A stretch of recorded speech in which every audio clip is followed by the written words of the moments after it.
to make up for lost time. You've been saying for a long time that we're not prioritizing testing. Who should be leading the way here? Well, the federal government needs to set the priorities because we have a lot of people who are just worried who would like to get a test, and if we had infinite capacity, that would be great. And so as many as half of our tests are going to the people they shouldn't, and that's causing you to have to wait often 3 or 4 days, even if you're a healthcare worker, to get that result back. Back in 2015, you warned that we were not ready for the next epidemic. Why aren't we better prepared? Well, in fact, very little investment was made into, for example, being able to ramp up diagnostic capacity very quickly. Our foundation and some other governments did work on some new vaccine platforms, which are the most promising, but sadly, because you can't estimate the risk, and it was something I was trying to talk about and thought we had some engagement on, but then actually the personnel in this area were cut back. I think this time people understand that this is a trillions of dollars event. It's going to be hundreds of thousands of lives on a global basis. I think now people understand why those alarms were raised, and that for the next one we will be far more ready than we were for this one. Ultimately, did the federal government fail on being prepared for testing?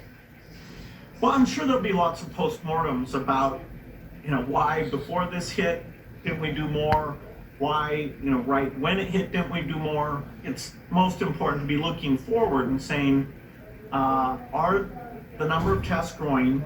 Is the speed which they come back less than 24 hours? And are we testing the right people? We're still not there, and so let's get that fixed, and then we can maybe a year from now do the deep postmortems.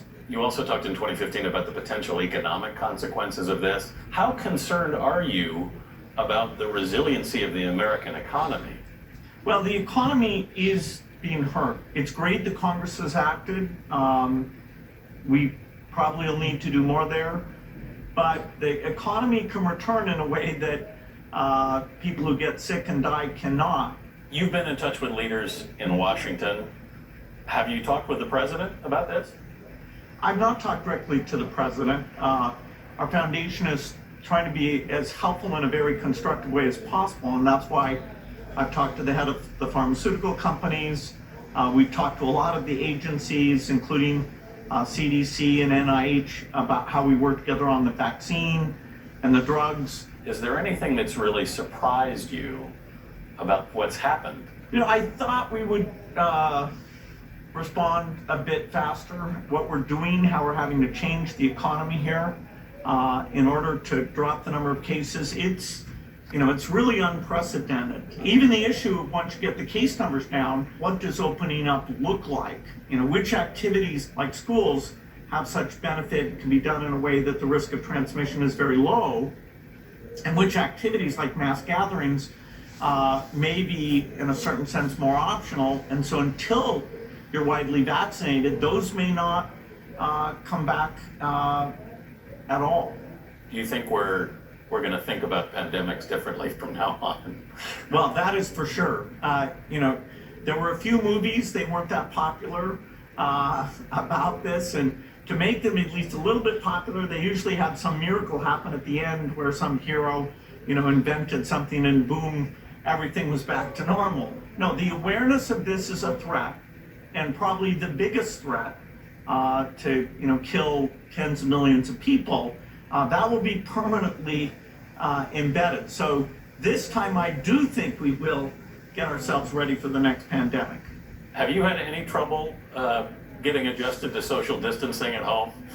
Yeah, I find it so disconcerting to wake up every morning and think, well, that was a strange dream I had, and then say, oh my God, yes, look, there's no traffic on the bridge, and oh yeah, my first meeting is on that computer screen, and somebody's going to leave some food, but I won't see them.